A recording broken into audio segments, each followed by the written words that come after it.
Ваше превосходительство, премьер-министр, большое спасибо, что согласились на интервью. Боюсь, что больше по-русски ничего сказать не смогу. Я думаю, вы знаете, на стороне исламского государства и других террористических, экстремистских группировок в Сирии, как и в некоторых других государствах региона, принимают участие тысячи выходцев из Российской Федерации и некоторых других стран постсоветского пространства. Их вооруженных сил, когда удары наносятся по больницам, эти люди возвращаются из таких командировок абсолютно зомбированными. Они возвращаются уже патентованными убийцами, террористами.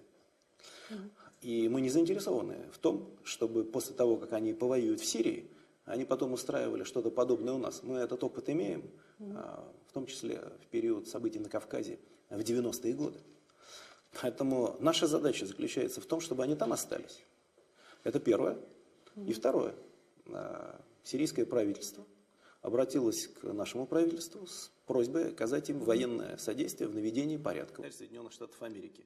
Значит, мы же будем руководствоваться своими национальными. Будет ли в ней место для Башара Асада или еще кого-то, мы не знаем. Это не наше дело. Пусть решают сами сирийцы. Но чего бы точно не хотелось. Не хотелось бы, чтобы Сирия распалась на целый ряд анклавов, на целый ряд частей, типа того, что произошло в Ливии. И в результате каждая эта часть контролировалась бы сепаратными террористическими группировками. Это было бы очень опасно для всех. Большое спасибо, удачного вам визита и большое спасибо за возможность пообщаться с вами. Спасибо.